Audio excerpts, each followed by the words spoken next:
Isn't it true? Sometimes life and relationships can get complicated in a hurry, and we don't even intend for that to happen. Great to have you guys here today, whether you're joining us live here at Dixon City, and those of you who are watching as we live stream today, wherever you are. So glad that you're with us as well, and my hope is that something that you experience during this time will touch you in a very powerful and very personal way, and God will speak to you. But today is week number 2 in this series called It's Complicated. We're talking about relationships, because relationships can be complicated. And the reason why relationships can be complicated is because relationships involve people, and people are imperfect. And the Bible says that we live in a fallen world where every human heart is infected by sin. And because of that, we can pretty much guarantee that friendships are going to be complicated. Dating is going to be complicated. Marriage is going to be complicated. Family is going to be complicated. Relationships are complicated. And so our goal throughout this series is to learn from the wisdom of Scripture and to seek to uncomplicate some of our relationships and to have relationships that are strong and healthy and reflect the glory of God in this very dark world. And so last week I began with one sentence from the Bible, one verse of Scripture. I'll begin there as well this week because I think it gives us some very important perspective. In Romans chapter 12, verse 18, it says this: "If it is possible, as far as it depends on you, live at peace with everyone." And that middle phrase is so important, as far as it depends on you. In other words, I have to do everything I can do to be the kind of person I need to be to have the relationships I want to have, because I can't control another human being. I can influence them, I can try to set a good example for them, but I can't control another person. What I can control is the kind of person that I choose to become. So I got to start with me. And so during this series, what I'm encouraging you to do is to put down the magnifying glass and to pick up the mirror. In other words, don't take a magnifying glass to all the other people in your life and figure out what's wrong with them and figure out how you can send the online link to the message so they can hear it. You know, we want to pick up a mirror and say, what do I need to work on? What do I need to address in my life to be the kind of person I need to be in the relationships that God has given to me, as far as it depends on you, okay? So brief review, here's what we talked about last week. Last week, we talked about the fact that things get complicated because of the expectations we bring into our relationships. And we talked about the fact that sometimes there's a gap between what we expect of someone and what we experience. And when there's a gap between expectations and experience, we can fill it with assuming the worst or by believing the best. And if we're going to have healthy relationships, we need to fill that gap between expectation and experience with believing the best until we have evidence to prove otherwise. So if you missed last week, the message is online. It'll be there as long as there's electricity, so you can go check it out. Today, here's what we're talking about: the fact that things get complicated because of the junk that we bring into our relationships. In other words, one of the reasons why relationships can be so complicated is because every single one of us brings our past into that relationship. And the other person brings their past into that relationship as well. And sometimes the past has a way of resurfacing in the present and complicating our relationships. Now, to help you understand this idea, I'm going to tell you about one of my bad habits, okay? I'm just going to be very vulnerable today. I have a number of bad habits, by the way. I'm just going to tell you about one. But one of my bad habits is this: I have a tendency to leave trash in the back of my car. Okay, so let me explain. About 90% of the time, I'm the only person in my car. So I'm driving back and forth to work, going to meetings, running errands. 90% of the time, there's nobody else in the car but me. And I tend to be very busy. So I'm moving quickly from one thing to the next. I'm often in a hurry. And so if I have something I need to dispose of, I don't always wait until I have a trash receptacle nearby. I'll just reach over and drop it on the floor in the back seat behind the passenger seat. Okay, I know it's a bad habit. But it's back there, and I don't really think about it because I'm looking ahead. I'm not looking back. And eventually, I'll take a trash bag and I'll clean out the trash on the floor in the back seat, and I'll take care of it. But every once in a while, I get really busy, and the trash kind of piles up on the floor behind the passenger seat. And I don't really notice it. I don't think about it because it's behind me. I'm looking straight ahead. I'm not thinking about what's in the back seat. But sometimes it piles up to the point where I have a pretty big pile, and that happened recently because I've been busy. Preparing for my daughter's wedding, all kinds of things, blame my daughter. But I cleaned out the back seat of my car yesterday, and this is what I cleaned out, okay? I told you, it's a bad habit, but I was busy. Now, if you look at this, there's a story behind all my trash. Like, I have a routine where I'll stop in the morning, get a breakfast sandwich and a cup of coffee.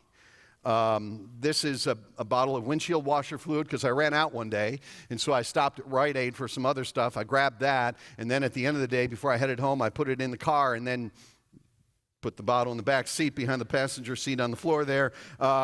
Empty chewing gum container. Mail. Sometimes on my way out of the driveway, I'll grab yesterday's mail, and then if I'm at a traffic light or something, I'll sort through it, put all the junk mail in the back seat. Jersey Mike's for lunch a couple days this week. Some of this trash actually isn't mine. I carry around other people's trash sometimes. We got a very busy street out in front here, and our offices are here, and so sometimes trash just litters the entrance area. And so I'll stop on my way in or on my way out, and I'll grab that trash, and I'll put it in the back seat on the floor. And so some of this trash isn't even my trash to begin with. But see, that's my bad habit. As I move through life, I accumulate trash in the back of my car. Now, most of the time, the trash in my back seat's not a big deal, not a big issue, out of sight, out of mind. The time when it becomes an issue is when I have to put a passenger in the back seat. Especially when I wasn't expecting to transport people in the back seat and forgot that I had trash bags. I mean, it's like very embarrassing. They're getting in the car, there's trash up to their knees, okay? So most of the time my trash doesn't matter, but every once in a while my trash begins to affect other people. So here's the thing about life. It's true for all of us. If you're young, you may not understand this yet. As you get older, especially when you get married, this will start to make sense. Later on in life, you understand this completely. Here's the fact about life. As we go through life, we tend to pick up some trash along the way. Some wounded hearts, some difficult memories, some emotional scars. And if we could look into your heart, every little piece of trash would have a story behind it. And most of the time what we do is, we just keep it there. We just keep moving forward. We don't really pay much attention to it. And we don't notice it until someone joins us on the journey. Until somebody gets into a relationship with us. And then all of a sudden, our trash becomes a lot more relevant, right?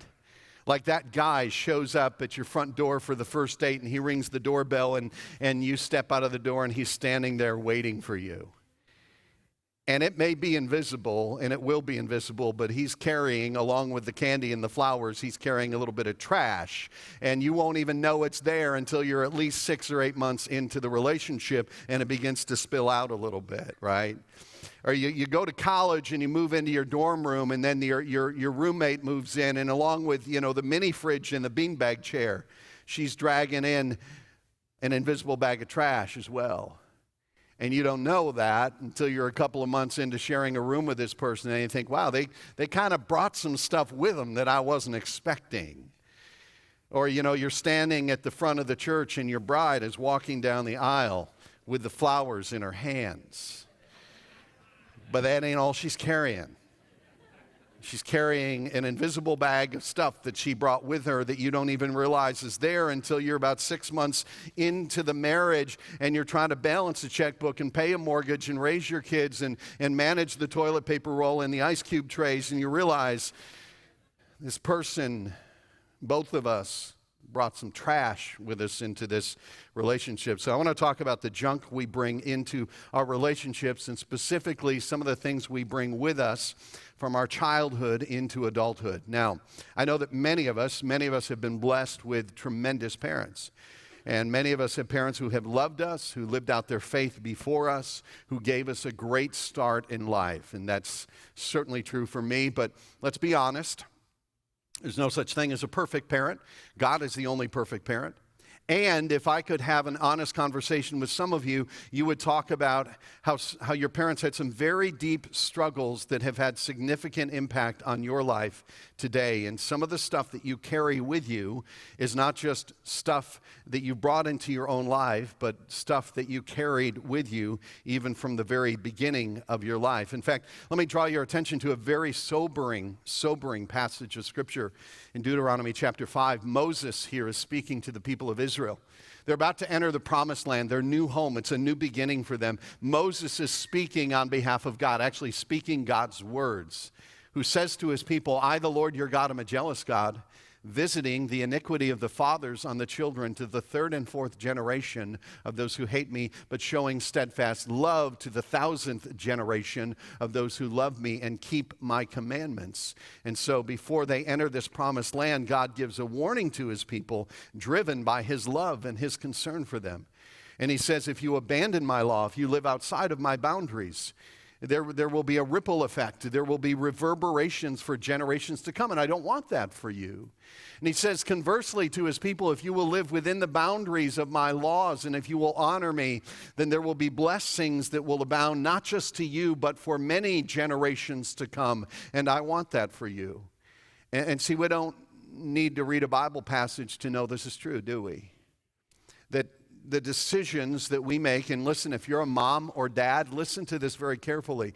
The decisions we make, the way that we live, not just the stuff we say, not just whether or not we go to church, but the way that we live, and maybe even the stuff that we dragged with us into parenthood, has a ripple effect to our kids, grandkids, maybe even our great-grandkids.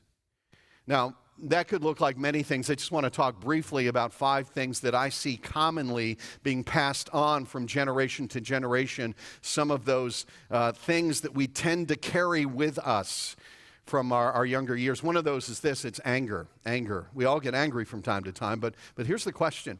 What did your parents do with their anger? Did they deal with it in a healthy way? How did your family growing up resolve conflict?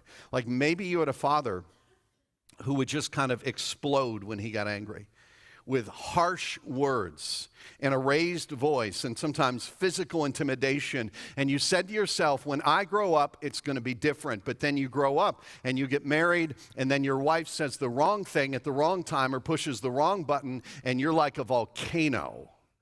And you just explode, and you say to yourself, where did that come from? It came from here. Or maybe the opposite when it comes to anger. Maybe you grew up in a family that didn't really express their anger that way. They dealt with it in a different way.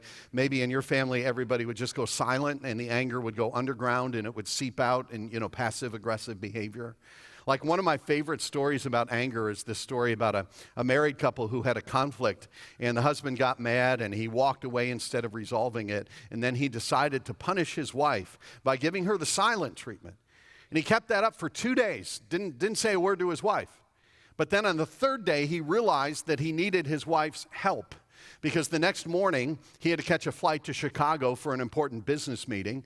And it was an early morning flight, so he had to be up and out of bed by 5 o'clock a.m. The problem was he was a very deep sleeper. Even though he would set an alarm, he would often sleep through it, especially early in the morning. So although he didn't want to break his silence, he needed his wife's help. So he did this. He wrote a note. He put it on her pillow. Said, I've set my alarm, but if I don't hear it, please make sure I'm awake by 5 a.m. He went to bed that night, woke up the next morning, looked at the clock. It was 7:30 a.m. His wife was out of bed. The flight had long since left the airport, and he was angry. He was like really angry. And then he looked over at his bedside table, and there was a note. It was a note from his wife. It's 5 o'clock. Wake up. Maybe that's how you deal with anger. I don't know, but what is it you carry with you from your past? What is the pattern that you've learned when it comes to dealing with conflict? I see that a lot. Here's another thing that I see being carried from one generation to the next, what I would call conditional love. Maybe your parents didn't come right out and say it, but the subtle message was, I love you more when you get A's than when you get C's. I love you more if you're the starting quarterback than when you're sitting on the bench. I love you more when you behave well than when you behave poorly. And you just got this feeling that their love was dependent on your performance. And now you've grown up and you have these perfectionistic tendencies in this drive, and when anyone criticizes you, you react so strongly. It's because you're carrying something with you from the past that you've never really dealt with. Or another one would be this, escapism. This gets carried from generation to generation. By this I mean what you learned growing up about how to cope with the stress of life. Like maybe you grew up and you had a mom who whenever she would be depressed, she would drink. Or you had a dad that whenever life got difficult, he would bury himself in ESPN for hours at a time and just escape from reality. And you grew up in a context where you never saw a healthy example of coping with the stress and the disappointment of life. You never saw someone who would run to God, embrace His truth, and have resilience in that. And so maybe you have some kind of addictive tendency in your life. It's part of what you're carrying in that bag. Here's another one, abandonment. Maybe you had a dad or a mom who just kind of walked away. And that left a void in your heart, or maybe they didn't walk away. Maybe both your parents were physically there, but you had a dad who emotionally seemed to be 1,000 miles away. And you wondered if you really mattered that much. And now, you've grown up, and whenever you get into a relationship, what happens is you have this unhealthy sense of attachment, where you hang on to people way too much, and they say, give me some room, and you're like, no, I can't lose someone again. Or this one, and this one is buried deep in that bag. Abuse. Sexual abuse, maybe physical abuse. Maybe you've never even told anyone about it. Maybe you're dating somebody and you fear even telling them about it. Maybe you're engaged and you've never brought it up. Maybe you're married and you've never told your spouse about this part of your life, but it's there and you carry it with you. So what do we do with all this stuff? That's just 5 examples. What do we do with all the stuff we carry from our past? What we tend to do is we tend to just tie the bag up really tight, and we set it kind of behind us, and we say, well, that was then, this is now, that was them, this is me, that was the past, this is the present, I'm looking straight ahead, I'm going to move forward, but it's right there with you. And then you bring that into a relationship, you bring it into a marriage, or you hand it off to your kids. How do we deal with that stuff? How do we deal with that stuff and become the people that we need to be in the relationships that we are in, so that as far as it depends on us, we're not bringing any more junk than we need to into relationships? I want to talk about that in our last few minutes here. And I want to draw your attention to a part of the Bible called the book of Philippians. It's in the part of the Bible, the second half of the Bible that we call the New Testament. It's called Philippians. It's actually a letter that was written to Christians living in the city of Philippi, okay? So if this letter were written to us, it'd probably be called Scrantonians, or Wilkes-Barrians, or Clarksummidians, or Hop-Bottomians, or I don't know. But it was written to people in Philippi, so the letter got called the letter to the Philippians. And it's just 4 chapters long. It's packed with insight and theology and practical stuff for living life every day. But this is what you'll see if you visit the country of Greece and you see the ruins of the city of Philippi. This is what it looks like today. It was a thriving city in the first century, part of the Roman Empire. It was actually a Roman outpost, and it was settled largely by retired Roman soldiers. But you have to understand that Roman culture in that day had become very dark. I mean, human life was cheap. Morals and ethics had been largely abandoned. It was a very broken culture, a very broken world. And this letter was written to people who were first-generation Christians. So they're coming out of this really messed up culture, and they're dragging with them bags full of all the stuff that they've learned, all the stuff that they've experienced, and now they're becoming Christians, and they're becoming part of a church, and they're trying to figure out, what do I do with my past? And so I want to drop down in chapter 2 in the middle of this letter and just read about 5 verses. And then we'll talk about how do we disconnect ourselves from the past and become new people. So chapter 2, beginning in verse 12. Therefore, my dear friends, as you have always obeyed, not only in my presence, but now much more in my absence, continue to work out your salvation with fear and trembling, for it is God who works in you to will and to act in order to fulfill his good purpose. Do everything without grumbling or arguing, so that you may become blameless and pure, children of God without fault in a warped and crooked generation. Then you will shine among them like stars in the sky as you hold firmly to the word of life. Okay, let me go back through that a little bit more slowly. I want to point out three things about what it's going to take for us to leave the junk of our past behind and move toward becoming the people that God is calling us to be. And three things I want us to understand about change. First of all, change is possible. And some of you just need to hear that today.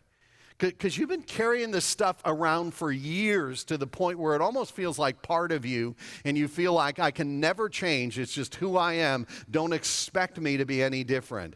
Like Popeye. I remember Popeye. I am what I am, and that's all that I am. And that's how some of you feel. Change is possible. Listen, the Apostle Paul writes this, "Therefore, my dear friends, as you have always obeyed, not only in my presence, but now much more in my absence." What's the next word? Say it with me. Continue. It's a very important word. Let me give you the context. Paul, leader in the early church, he was imprisoned at this time in Rome. And so he's a long ways away from Philippi. He's writing them this letter, and he loved these people. He had invested in them deeply. He loved them. He encouraged them. He taught them. And he's awaiting trial. He's not sure what the outcome is going to be. Doesn't know whether he's going to live or die, and things are not looking good. And so as far as he knows, he will never see them again. He writes them this letter, and he says, "I was present with you, but now in my absence, here's what I want you to do. Continue." In other words, he didn't want their spiritual progress to stop. And I want to point out that word, so that you are reminded, and I am reminded, that if we are Christians, that is not just a mental, intellectual decision we make at a point in time. It's not a one-time decision. It's a lifelong pursuit. Like the promise of the gospel is not just that we get to be forgiven and be in heaven someday. It's that we can be transformed today, that we can be different people. If you're a follower of Christ, God's heart for you, for me, is that we would continue to grow in our faith, to deepen our character, to become more and more like the Savior who we have committed our lives to. But what we do sometimes is we settle in. We kind of get used to the trash in our lives. We make excuses for it. We become very, very comfortable with our dysfunction. And we say, this is good enough right here. I don't think I need to continue anymore. Kind of like this guy. This guy is 51 years old. His name is Steve Eastman. He was working at his desk one day, and he sneezed really hard. And out of his nose came the rubber end from a dart, like from a toy dart gun, which he thought was very strange. So he called his mother, and he said, "Mom, was there ever a time when I was a kid, when I was playing with a dart gun and lost like the rubber tip on the end?" And she said, "Well, now that you mention it, when you were 7 years old, you were playing with a dart gun and one of the rubber tips ended up missing. We thought you swallowed it. So we took you to the hospital, and the hospital couldn't find anything, so they just sent you home." And she says, "I guess I didn't think much about it after that."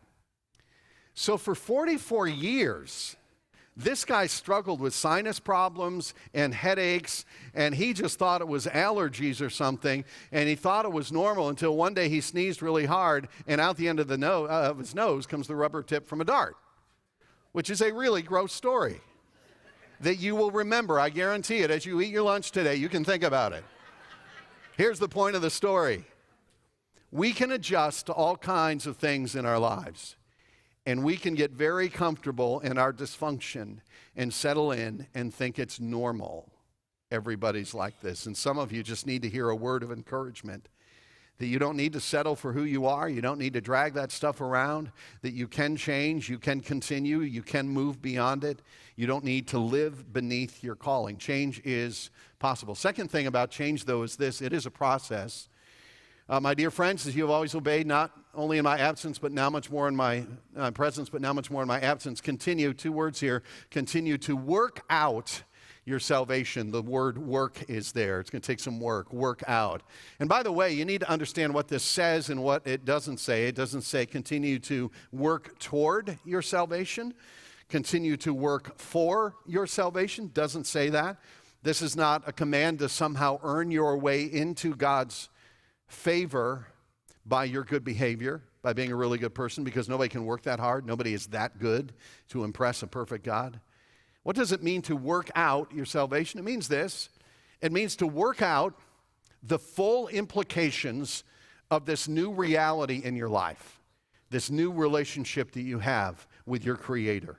To work out the full reality of that in your everyday existence. I think one of the best ways to understand that phrase is to understand how it was used in the common language of that day.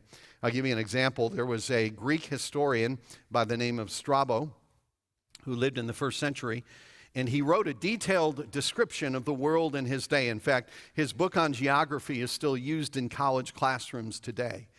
And in this book, he used the exact same Greek phrase. This was originally written in Greek, like the Bible was, Koine Greek. Same phrase that you find here in the Bible. And there's this part in his geography where he describes what happened when the Roman armies invaded and took over Spain. Then what they did was the Romans worked out the great silver mines of Spain, which meant this: now that they possessed these silver mines, they worked out the full value, brought out, maximized the full value of what was in them. And so this was the kind of word picture that would have been very, very familiar to the people living in Philippi, because there was a productive gold mine in Philippi. If you look that up on Wikipedia or a real history book, you'll discover there was a gold mine there. So they understood this phraseology. They understood that this meant that you go in and you work through everything that's in there. What has no value, you set aside, the dirt and the rock, the precious metal, you take that and you refine it. And the idea here is this: that we dig deeply into our hearts, into our lives, into our behavior, into our past. We take an honest look at what's there. And what has no value, we set that aside. We embrace the gift of God's grace. We embrace His love. We embrace His forgiveness, His healing. And we work out the full implications. Back to verse 12. That's what it means here. Continue to work out your salvation. You work out what it means to be in Christ, to be His precious possession, to be healed and forgiven, to be a person of hope. You work that out. And sometimes that means you sit down with a trusted friend or a counselor and you talk about this stuff. And what needs to be forgiven, you forgive. What needs to be changed, you change. What patterns need to be broken, you break. But you work this out. And here's what's important. Sometimes you're in a relationship with someone who has like a 55-gallon black plastic bag of stuff that they're dragging around with them. And you get so impatient with them and you say, come on, just would you please put that behind you? Would you grow up? And we forget that change is a process. I love what Paul wrote in the book of Ephesians in chapter 2. He said, be completely humble and gentle, be patient, bearing with one another in love, because we don't know another person's secret history. We don't know what it means for them to work out the full implications of God's grace in their lives, because we don't know what they're bringing with them. Okay, but here's the best part. Best part is this: change is a partnership. It's a partnership. It says this: continue to work out your salvation with fear and trembling. Not fear and trembling that God is going to reject you, not fear and trembling that you won't measure up, but fear and trembling, a healthy sense of fear and trembling, knowing our hearts and knowing how easily we drift backwards. Continue to work out your salvation for, and here's the great part, for it is God who works in you to will and to act in order to fulfill His good purpose. In other words, as you take a step in the right direction, God empowers that step. As you make those right choices, God amplifies those decisions. As you seek healing from the past, God adds the antibiotic and dresses the wound and helps that thing heal. That we don't go through life alone. This journey to becoming the people we are called to be is not something that we're trying to do on our own, that God walks beside us. It reminds me of the story of Derek Redmond. You may remember his story. Derek Redmond is a runner, and he was competing in the 1992 Olympics in Barcelona, Spain. And one of his events was the 400-meter sprint. He was in the semifinals, and he was running really well. He had a very good chance of winning the gold medal, but about halfway through the race, he tore a hamstring and he went down on the track. But since it was the Olympics, he wanted to at least get across the finish line. So even with a torn hamstring, he stood up and he literally started hopping toward the finish line, just hopping on one leg. And then somebody jumped out of the stands and came running up to him. Do you know who it was? It was his father. And his father came up to him and just put his arm around his son, and choked with emotion, he said, come on, son, let's finish this together. And father and son crossed the finish line. And of course, you can imagine there in the stadium, people were both weeping and cheering as they crossed the finish line. And I've often thought about this picture because it's a picture of me. And I'm trying to run this race and be the person that God is calling me to be, and sometimes I just fall flat on my face, and I blow it more often than I'd like to, and I leave trash not just in my car, but in my life and in my relationships.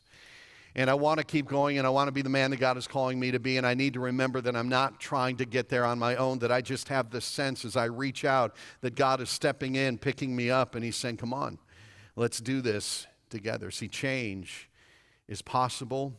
It's a process, but it's a partnership. Whatever it is in that bag that you don't want to face, that you don't want to deal with, you don't have to deal with it alone. And here's how it wraps up, okay? This is the outcome.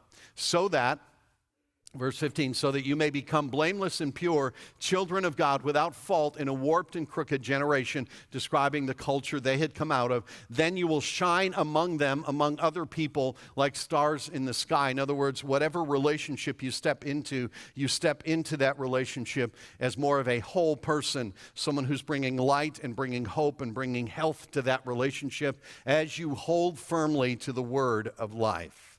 Now, let me go back. There's one word that I skipped, and I want to go back to that word. It's the very first word in this passage as we read it. It's the word therefore. Little tip on Bible study, or really any kind of study. Whenever you see the word therefore, you've always got to find out what the therefore is there for, because the therefore is always there for a reason, okay? So it always points back to something. It always follows something else that has been written. So if you were to go back in the Bible and read Philippians chapter 2, the first 11 verses, you find one of the most profound, one of the most beautiful descriptions of the love of Christ, who left the glory of heaven, came to a manger in Bethlehem, lived his life serving others as a humble servant, and then ultimately gave his life on a cross. Like verse 8 says this, it says, in being found in appearance as a man, he humbled himself by becoming obedient to death, even death on a cross. And then verse 12 goes on, it says, therefore. So you know what that means? That means ultimately we take all this stuff, all the junk, all the trash in our lives, and we bring it to the cross, and we leave it there. And you say, Mark, well, can't I just go to a counselor? Yeah, I hope you will. Can I just get some books on Amazon and read them? Yeah, that's probably a good idea. But ultimately what you do is you bring all that stuff to the cross, because the cross is the message, the reminder, the reality of the fact that you are unconditionally loved regardless of what garbage you bring, because everything has been paid for in that moment through that sacrifice as someone else stood in your place, my place, as we sang about a few minutes ago, and took upon himself the weight of the shame of all that stuff, whether it's our trash or somebody else's. And we bring all that to the cross where we find healing, we find hope, forgiveness, and the ability to forgive. Because sometimes with some of that stuff, you got to forgive people, maybe even family members, maybe even your parents. You say, well, Mark, if I choose to forgive them, then I'm excusing them. Listen, nothing got excused at the cross. Everything got paid for. And you can hold on to the bitterness if you want to, but then that becomes like an umbilical cord that ties you to your past. You bring all of that to the cross. I'm going to have the band come on back up as we close with one more song. As they come, there's one more thing that the cross reminds us of, though. It reminds us that God can take the worst and use it for the best purposes. Like on that Friday afternoon when Jesus was being crucified, that was like the worst moment in human history. The perfect Son of God, who had done nothing but heal and love and serve other people, was unjustly being put to death. But that moment of pain and evil was used to accomplish the very best thing in human history, to open a cosmic door of forgiveness and reconciliation. And if God could do that on Good Friday and Easter morning, he can do that with all the stuff in your life. He can take the worst. And do you know what God does with some of this stuff? He recycles it. Like he cleans it up and makes it new and puts it back into your hands for a different purpose so that you can take your pain and you can use it to help other people. Like one more verse from the Apostle Paul, who, by the way, had a lot of trash in his past, spent most of his life hunting down Christians and killing them, and then became a Christian and started pastoring them. And he had a lot of junk in his past, and here's what he wrote. He said, "Praise be to the God and Father of our Lord Jesus Christ, the Father of compassion and the God of all comfort, who comforts us in all our troubles, all our junk, all our trash, so that we can comfort those in any trouble with the comfort we ourselves have received from God." In fact, someday, that stuff that has hurt you so deeply may be the very thing that God uses to help someone else. I heard about a very interesting art installation at the National Zoo in Washington, D.C. There was a group of artists that collected tons and tons of plastic that had washed up on beaches. And they took this trash, this plastic, and they created these sculptures of marine animals. They're very cool, very fascinating. And these pictures are a reminder that in our lives, some of the most painful aspects of our lives, when put into God's hands, can be redeemed and reused. As the band sets up, watch this with me.